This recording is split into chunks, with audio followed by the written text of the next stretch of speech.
Hello, beautiful humans. Welcome to the Human Beauty Movement podcast, your source for hope, healing, happiness, and humanity. My name is Jennifer Norman. I'm the founder of the Human Beauty Movement and your host. This podcast is here to guide you on your journey of self-love, empowerment, soul alignment, and joy. With each episode, I invite beautiful humans from all corners of the globe to join me for open conversations about their life lessons and the important work that they're doing to help heal humankind. Take a moment now to subscribe to this podcast so you don't miss an episode. I'm so glad you're here joining me for today's show. Now, it wasn't that long ago when someone asked me to do something I really had a hard time saying no. I wanted to be liked and seem like I could handle it all, but underneath it all, I didn't realize why I couldn't say no or what that impact would be. Eventually, I found myself burned out, feeling exploited, and resentful. But fortunately, I took the time to figure things out and change. My guest today, and I have this in common, we're both recovering people pleasers. Tina Hoang is a remarkable woman who hosts the Courageous Inner Beast podcast. Today, we're going to talk about the signs of people pleasing, how it personally impacted our lives, and ways to break the cycle of people pleasing. After listening to today's show, you'll learn simple self-awareness tips for understanding your people-pleasing tendencies, common root causes of people-pleasing and how it starts, cultural factors that can play a role in shaping behaviors and attitudes related to people-pleasing, and self-empowerment tools to end people-pleasing for good. So with that, please give a warm welcome to my guest, Tina Hoang. Welcome, Tina. Thank you, Jennifer. Thank you for the introduction and just having me here. Your whole intro was like, yes, it's like everything. Yes. Honestly, that's how I felt when I first learned about you. I said to myself, oh yes, I must have you on the show because I love to spotlight people who live at the intersection of diversity, whether it be culture, gender, or abilities, and also greater well-being. And you, my friend, do just that. So I would love for you to share your story with our listeners so that they know all about you. Yes. So I grew up in California, the United States, and it was just right off the bat, I was born with a disability called cerebral palsy. I think that also became a contribution and factor of where I was becoming a people pleaser. On top of that too, I was like literally 8 months crawling and my mom was like, okay, why is her right hand in a fist and crawling? And the other one is like trying to grab and go. She's like, because I'm trying to crawl, but you're supposed to use both hands like crab, right? Yeah. But then my hand is curled. So that's how like my disability came about. And then once I grew older too, is parents got divorced. My mom so we're Vietnamese. Mhm. So there is, in our family, the women are the one in charge. The ones who are like the top dog. Like they're the ones who's like, okay, this is going to happen. This is going to do this, going to do that, going to do this. And so in my mind, my mom also had a very strong persona. She's a 4'9", 4'10" woman, but you could hear her from a mile away, maybe 2 miles away, that she's coming. She has a small stature, you can see her about. So she had such a strong presence with herself that I felt I needed her to love me. Like I needed her to just care for me, see me, let me be heard. I just wanted my mom's acceptance. Mm-hmm. And because since my parents were divorced, she was always working all the time. Mm-hmm. I just needed her to come through like, hey, can we hang out? Can we spend time? But it was hard for her to do so. So I tried to do everything that I could. Mm-hmm. I'm the oldest. So out of two, I'm the oldest. So I felt I had to be obedient. Mm-hmm. I felt that I had to be. There were various words that she used in Vietnamese that kind of boxed me in a way. Mm-hmm. So there's like certain words such as Li. Li is kind of like, you're so stubborn. You're still stubborn. Like that fine line of people pleasing, but you're also your true self in that. Mm-hmm. So when I become stubborn, I'm trying to get out of that people pleasing. Mm-hmm. And every time I say something that I want, it gets shut down Mm-hmm. as regarding of where I want to go, what I don't want to do. Like sometimes when my family wants to go out to go eat, I'm like, I want to stay home. No, you have to go. And when I share my own opinion, speaking my mind, is shut down constantly. And then realizing that I don't feel like I'm loved if once I keep speaking my mind. Mm-hmm. So I tell myself, okay, it's to be safe, to be loved, is to stay quiet, to just move forward with, to exist for my family, to exist for the other people in my life, my friends only. For me, just to be loved and to be liked and just to be someone to really be my friend, to stay, keep me as their friend, is to stay quiet. Yeah. Be small. Yeah. And then just, I don't even know why I'm like, I shared the story a few times already. I'm like tearing up thinking about it and sharing it right now too. It's emotional. It's totally Yeah. understandable because these roots run deep. I mean, you were Yes. talking about when you were 8 months old as a child and you had a disability, and all of a sudden it's like, well, you want to almost overcompensate in a certain way for certain Yes. things. And when we try to be authentic, it's almost not seen as, we feel that it's not good enough, or we're not supposed to be that way. We're supposed to do something different. We're supposed to be there to be a good reflection on our parents and to make sure that we feel loved and accepted. And by doing things that please others, people pleasing, hello, this is like, you know, this is the start of it. You know, these are the things that are entrained in us at a very early age, and it's insidious. It's something that we don't realize has caused us to move away from how we want to be, what our true souls are yearning for, because we just haven't even figured out a way to even be that way. Yeah.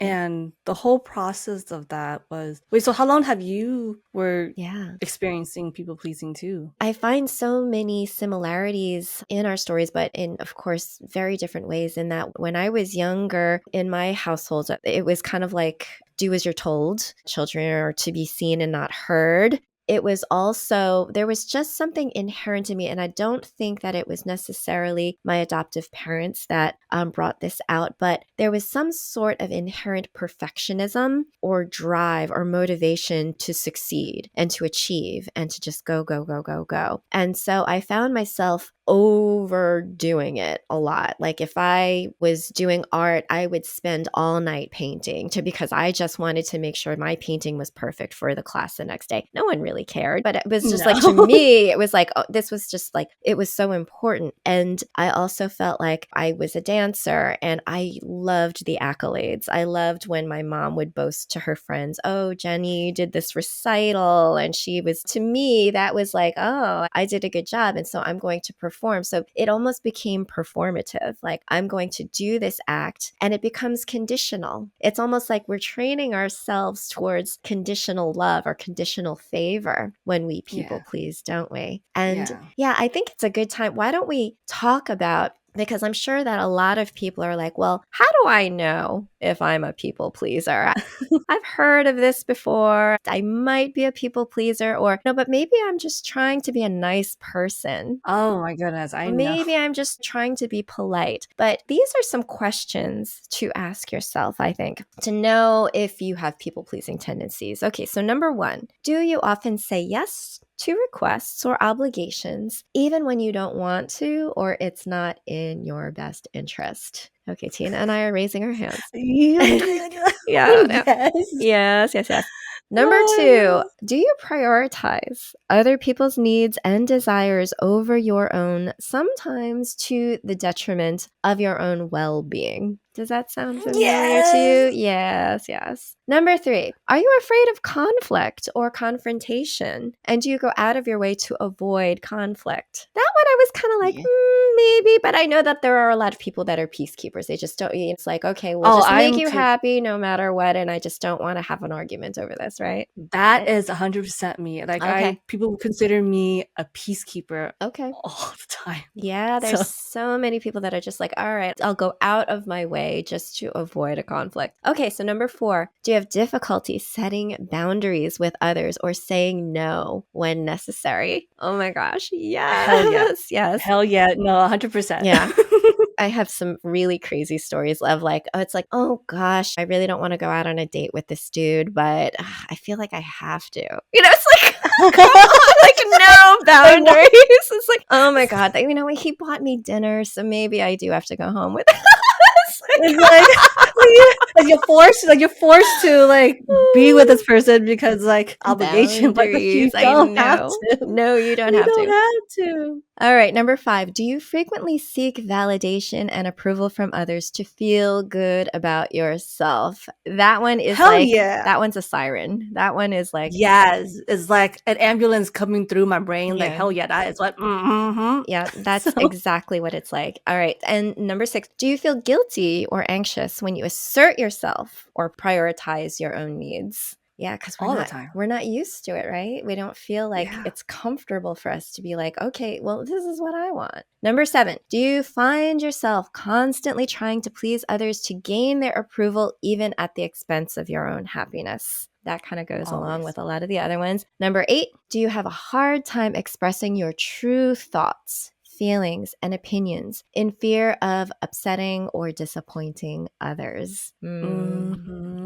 Yeah, Mm-hmm. a lot of times, Mm-hmm. especially if you're told that you don't like your opinion doesn't matter. Well, a lot of people have been taught like no one wants to hear what you have to say, right? No, not like you don't even have to say that your opinion doesn't matter. Like if someone is shutting me Shutting you down down. by just, it's like telling me like what I say, I don't matter. What I Yeah. do is what I don't matter. Yeah, yeah. And it doesn't even have to be verbal, right? It can be just like you just know that they're not listening. And that unto Mhm. itself is a cue that what you're saying Yeah. doesn't matter. Or even just interrupting you while you're talking, then they talk about their own Exactly. stuff. All they want to do is interject Yep. their own opinion. Yep. Okay, Yeah. number 9. Do you feel resentful or frustrated when others don't reciprocate your efforts to please them? Yes. Yeah, Fuck yeah. that feels depleting, right? And then 10, Yeah. yeah. Do you struggle with feelings of low self worth or inadequacy? And do you believe that your value depends on others' opinions of you?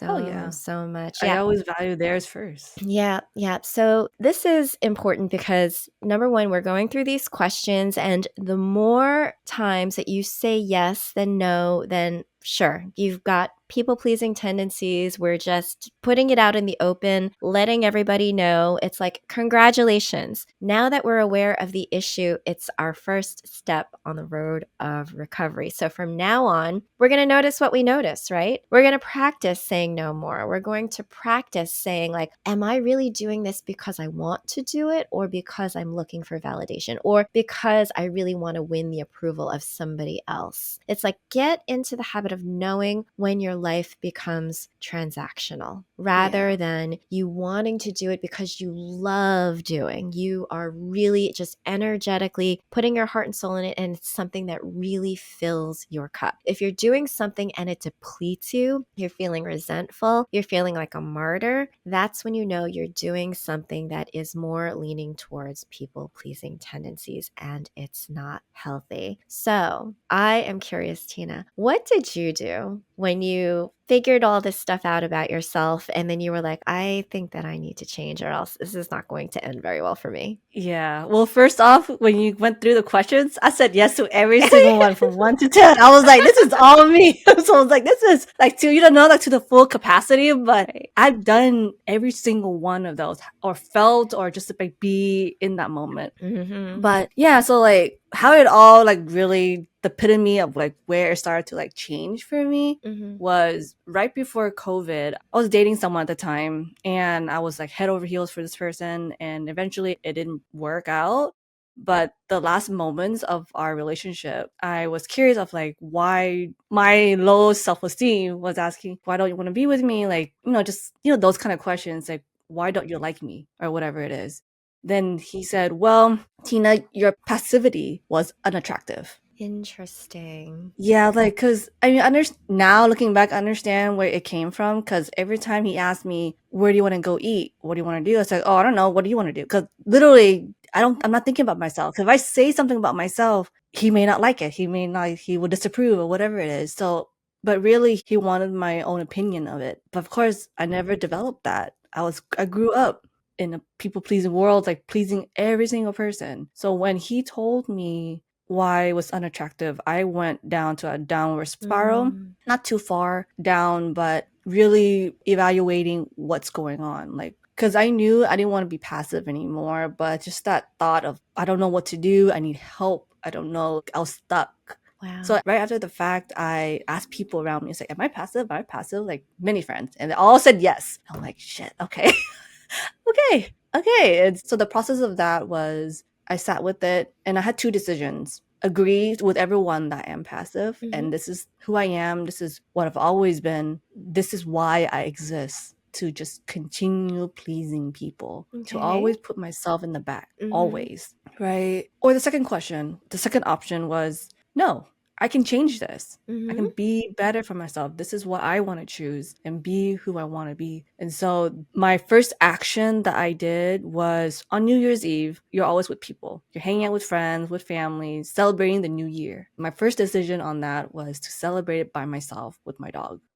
Saying no to everyone who wants to hang out, because I'm finally deciding that I can choose to do something else rather than following the crowd all the time. And I remember sitting there waiting for the fireworks to come up, the new year coming up. And the first few things I said to myself was, I am so proud of you, Tina. I'm so proud of you. I love you. Oh, Tina, you're making me cry. And I cried so much. I cried a lot because at that time she didn't believe herself at all.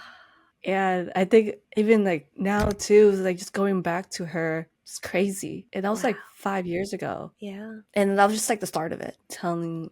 Wow. So that dude kind of did you a favor. It's a Yes, hard he thing did. to face, but he was honest in his assessment of being able to say, you know what? Not that he had to use the words unattractive. I mean, shit. But Oh no, he did say that. or yeah, I mean, just like really bold face saying like the Mhm. passivity, it's a problem for me, he is saying, but more than anything, it might be a problem for you because you don't seem like you're okay with yourself. And I think that there's always something that, people can sense about other people, and people will prey on that, or they'll be like, I really am looking for somebody that's more of a partner, that's more of an equal, that has the ability to kind of stand up for themselves. And so in that moment, you always have a choice. I love that you said that. I could do, I had two decisions. I had a choice. I could go this way or I could go that way, because it is as clear as that. I think a lot of times we muddy it up in our own heads, but it's kind of like a lot of people are like, oh, well, what choice do I have? I've been this way all of my life and I'm not going to change now, or this is how it has to be because everybody expects this of me. And so you are making a choice that it is serving you to continue on that path that you're on, and you'll continue to complain about it until the cows come home. Or you can do something about it. You can change. Yeah. And it's not easy, but it is a road which could be very worth it. That road of empowerment, of getting to know yourself more is worth it. And it's true. Sometimes it takes getting away from everybody else, getting away from, good Lord, I really am not a fan of New Year's celebrations. I feel like it's forced joviality to begin with. And so sometimes the best thing is like, okay, I'm going to just like watch the ball drop 9:00 West Coast time and go to bed. It's like, I just want to be by myself. But you're spending time with yourself. You're spending time getting to know you again and what it is that you really want and what you really need to restore and refill your own cup. And that is a brilliant first set of steps. Yeah. Wow. Dude, it was really amazing to just have that realization. Starting off, I was like so angry. Of course, I was like, why would he say that? Why would he do that? Yeah. But eventually, I am so thankful he did that, because it was a wake-up call. Because I knew my true self was gnawing at the door to like, come on, like get out. Like, we don't want to be here anymore. Thankfully, he cracked that door open so that I can finally like get out. And then still struggling now because, we're ingrained childhood memories, our childhood experience and behaviors, it stays there. Yeah. But now we can finally get out of it and do our own shit. Yeah.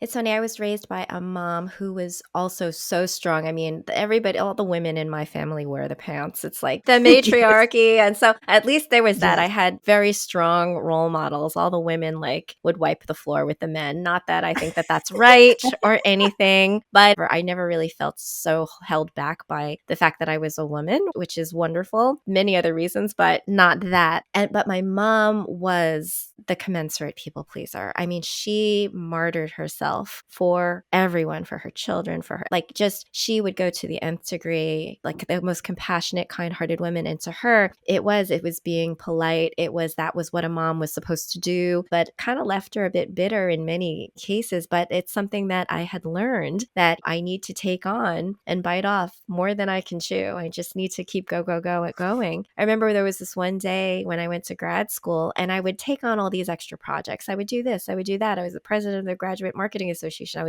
And somebody literally sat back and looked at me and was like, Jen, you can say no. You don't have to say yes. And it was unheard of for me. I was like, at the time, I was like, what do you mean say no? I'm not going to say no. Yeah. It's like the craziest thing. I know the crazy thing. It's like, why? I have to say yes to everything. If not, like, what if they won't like me anymore? What if they don't want to be my friend anymore? That's how I view things. Was that really?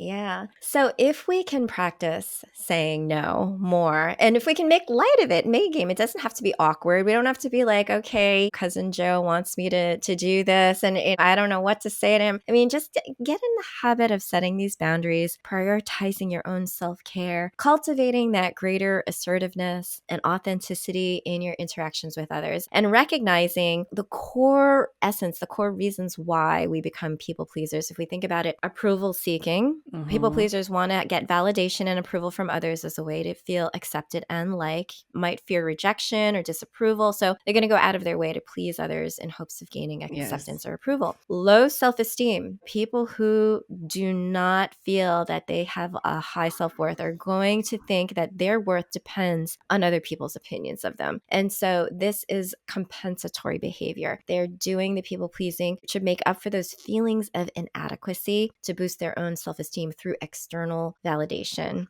Avoidance of conflict. We talked about going to great length of trying to avoid confrontation, even at the expense of their own needs and desires. The desire to maintain harmony above all could lead to people pleasing. Many of us, it's like the fear of rejection, feeling like, oh, if I don't do this, then they're not going to like me. If I express my true thoughts or feelings, then they're just going to abandon me. They're not going to want to be around me. So I'm just going to comply and just go along with their wishes. There is cultural and social conditioning too. There are certain cultures where there is this emphasis on putting other people's needs before their own. And it's like being polite, being accommodating, being agreeable. Those things can just seep into the way that we behave and further reinforce people-pleasing tendencies. Do we feel guilty? No, I think it's also kind of like, just pinpointing on that, I think it's also like being a community. Regarding your last point, it's like, that's why we put ourselves in the back, because we should always look out for others, because as a community, as a whole,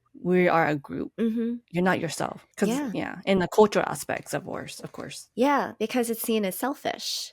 Yes. Always think about other people before yourselves. Put other people before yourself. And it's very noble. It's a very noble thought. It's a very noble way of living, to think that you're going to be in service to others. But if you deplete yourself and wreck yourself to serve others, what good is that doing? You're not putting your oxygen mask on first. You're just going to die trying to save other people. So it's kind of a futile thing. Make sure that you're filling your own cup first, and that you've got enough overflow to give to others. Yeah.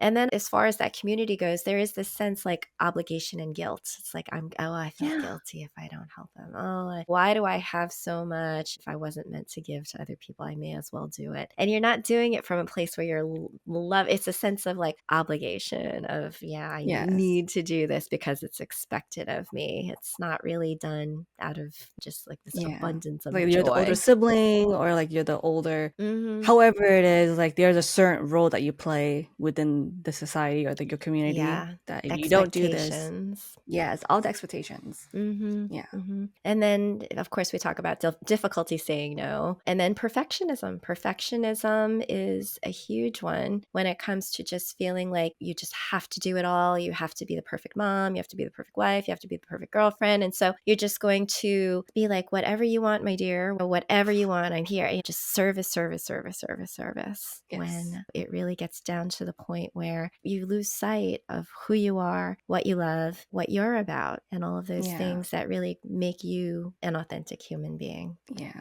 I just feel like in that case, like you are existing in life. Literally, you're just existing. You're not living. You're what you do, whatever. Put that out the door.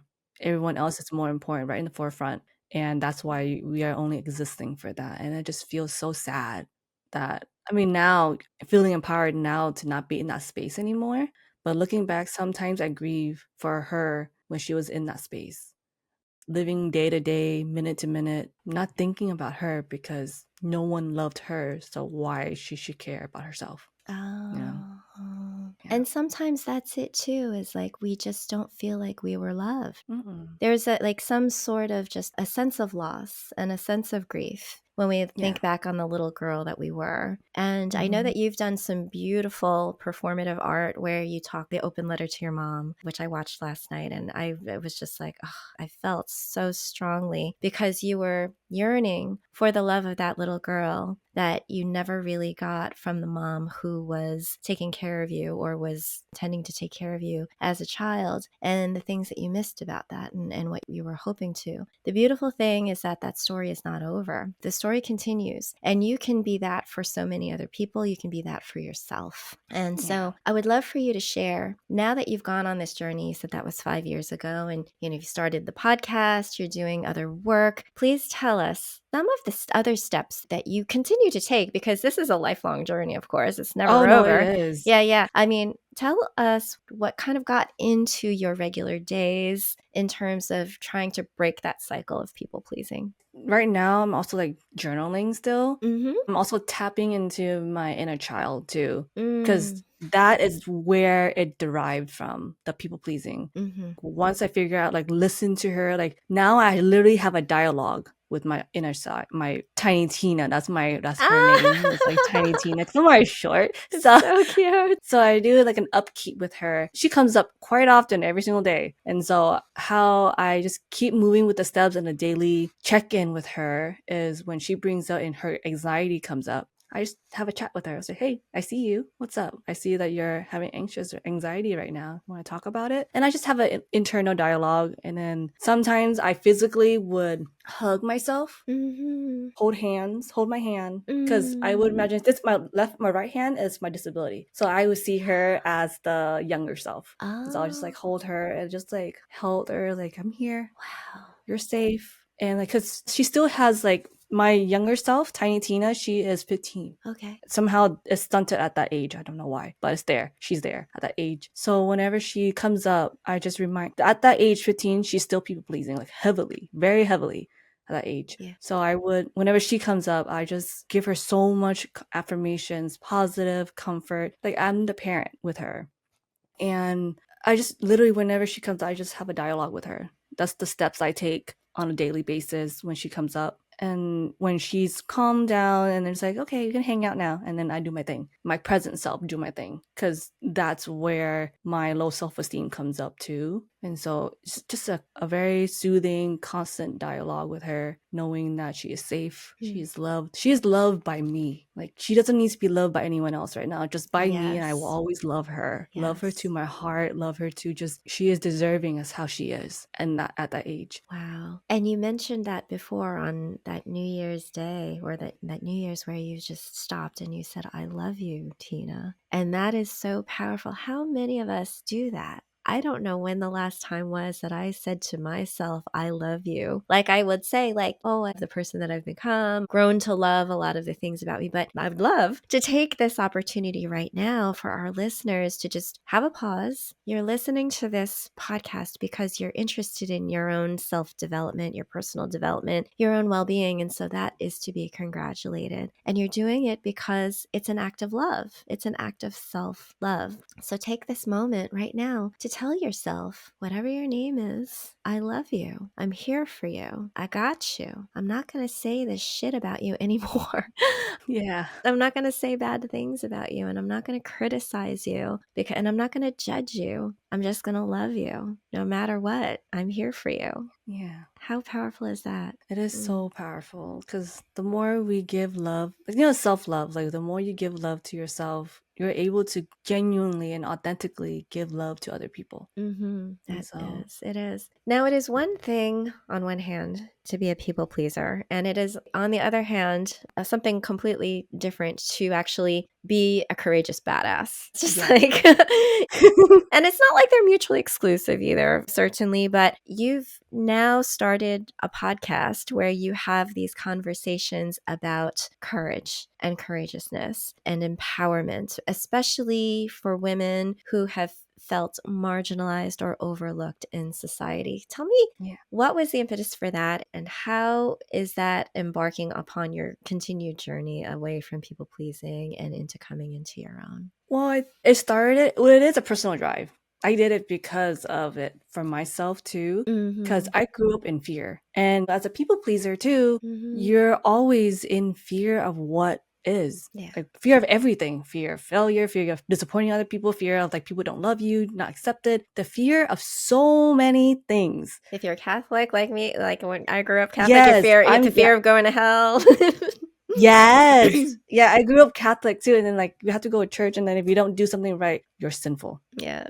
And so so like that's how it started with mine, is with the podcast, is just shedding out of all the fear that I always have and just do it. Just like, fuck it, I'm just gonna do it and share my stories, how it is, doing things that I'm always scared of doing because I might disappoint people. Some people may not love me, like me. Like that's literally the things that is so close to my heart, and I just get angry with it all the time. Which, by the way, being angry is amazing, because when you're angry that you have these things, it means that you want to change, you want to be better. Yes. So that's also just want to note on that too, is like when you're angry, it's like, yeah, you want to make like something's steaming and boiling in there. You're like, I'm ready to move out of this, get out of this feeling. And so that's where like kind of where it came from, is the badass of having women come on as guests and just shed that light for themselves too, not just for the listeners, but for them to really share their story that they were scared to share to anyone in their life, or even now, even to the world. So, and that's what I want to give space for women like that, where whole space for them. It's like, yeah,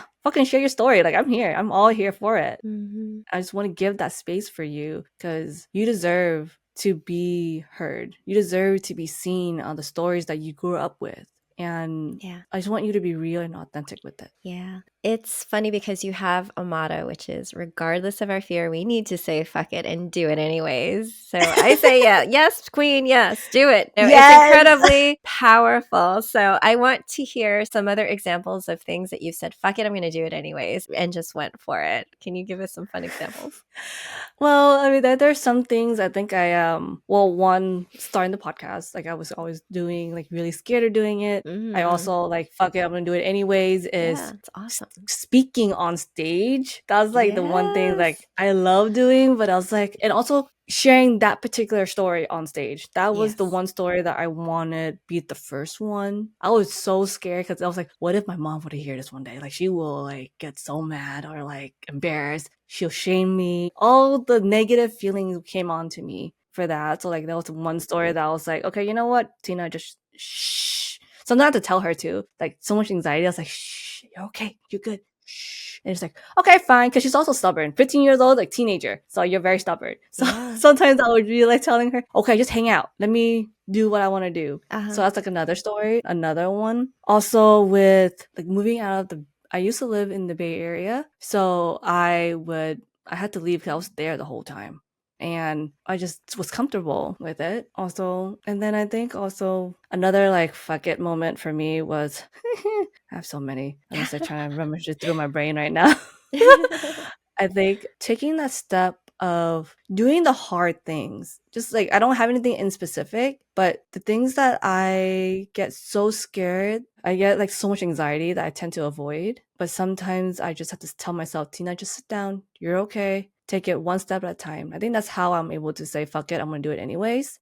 because I'm able to make sure that I break it down first before I get overwhelmed. Like, let's just do it for 2 minutes. Just do it. Like, you're so much anxiety. I was like, okay, just do it for 2 minutes. I'm like, fuck, okay, fine. Fuck it, I'm just gonna do it for 2 minutes. Only 2 minutes. And then I feel good. And I'm like, okay, let's do another 2 minutes after that. And then another 2 minutes. And so just like a lot of things that I do, like I'm just scared to do the hard things. Literally just scared to do the hard things of anything. Yeah. And a lot of times we don't even realize that we're doing it because we had been living in fear. We don't realize how much of our action is like to avoid something rather than because we're loving something. It's like, I want to do this because I want to avoid my mom getting mad at me or my dad getting mad at me or my partner thinking this of me or my boss thinking that of me. And when you're able to kind of see it for what it is and say, you know what, I'm going to do things that frighten the shit out of me. I'm going to do things that scare the hell out of me. And it could be as small as I'm going to wear something different today, or it could be as huge as saying I'm coming out, or it could be so many different things. And those are so brave and to be congratulated when you're able to recognize that you don't have to live in fear. You can live in love for life, for the people that are around you, and but most importantly for yourself. For me, I actually found that if I were to step out and be a bit more courageous from a physical, mental, and spiritual standpoint, those were like the trifecta for me. And so like from a physical perspective, I went through this crazy phase where I like dyed my hair platinum blonde. I went skydiving, I went gliding, I went cliff jumping. Like I started doing like daredevil things because I was like, if I can do this, then I can do anything. Like it was almost like that mental hurdle of if I can get my body to do this and just like go for it and jump out of a plane, I felt like that was a big step. And then from the other perspective is like starting a podcast, actually speaking out loud. I remember the day when I sent a text to all of my siblings that was, I want you to know that I'm going to be sharing my story publicly. I am not asking for permission. I'm just letting you know this, because I could hear in the background, like, oh my God, she's going to bring shame on our family. She's going to showcase all of these things that have happened in our background. There's like fear, like shame, like, and I was like, I don't care, because we're only as sick as our secrets. It's like, we have to be okay with being vulnerable, sharing our story, and then it's poof, it's out there. It can't bite us in the ass anymore. It can't harm us anymore once you're okay with sharing your story. Beautiful. Yeah. And then from a spiritual perspective, it's like knowing that there's something more for us really helps us to also get over the fear. It's like if you have a drink with the grandmother or psilocybin, if you need to have these experiences to kind of like get yourself out of like the mundanity of this physical 3D world, it's like open your heart, open your mind, open your spirit and soul to understand that it's not just about them. It's not just about you. It's about the universe, and that, you know, we're meant to shine. We're meant to be more than what we cookie cutter box fit ourselves to be. And our energy wants to soar. It wants to be big. It wants to be released and benefit yourself so that your heart is just feeling fulfilled, so that your mind is feeling fulfilled. Everything about you is feeling like you're just so enthusiastic and excited for life rather than dreading it. Yeah. No, I totally agree with all that. Like, it's the trifecta for yours. Yeah. Like, you know, making these small decisions for yourself to just get yourself out there and be more courageous. Even as you were saying, with doing all the daredevil things, for me, it doesn't scare me. So I was like, it's not in my, I do all of them, and I'm like, yes, let's go do some more of it. Like, I don't mind it. It's just like, oh, I do that every day. Like, I wish I could, but yes, I would. I think one of the things I realized it now too, as you were sharing too, is sharing my feelings. I think that's when I was like, as you were sharing yours, I think one of the bravest things that I could do for me, is, even out of fear, is sharing my feelings when I don't like something. Sharing something, if someone says something I didn't like or hurt my feelings, sharing my feelings in a most productive way about it, but not sharing that because I matter and I don't want them to do it again afterwards. That's amazing. And that scared me. And it's good to be able to recognize that too. For so long, I can identify with this feeling of like, I don't know how I feel. I don't even know how to articulate it. I don't even know what I'm feeling right now. Like, and so being able to get to the point where it's like, I don't like that, and I'm not for that, or I have an opinion against that, or such and such is, that's really powerful. Do that more often, everyone. You share your feelings. I know. Do it more often. Share your feelings. Well, of course, in the most productive way, of course. But also at the same time, it's share your feelings because you matter, and what you say is important. Absolutely. Absolutely. Oh my goodness. Well, Tina, it was such a wonderful opportunity to have you on this show. Beautiful humans, this is Tina Hoang. She is the host of the Courageous Inner Beast podcast. Give it a listen. Tina, thank you so much for joining me for this very important conversation today. It was an honor to have you. Thank you for having me here, Jennifer. I really appreciate it. And I love our conversation. Thank you for listening to the Human Beauty Movement podcast. Be sure to follow, rate, and review us wherever you stream podcasts. The Human Beauty Movement is a community-based platform that cultivates the beauty of humankind. Check out our workshops, find us on social media, and share our inspiration with all the beautiful humans in your life. Learn more at thehumanbeautymovement.com. Thank you so much for being a beautiful human.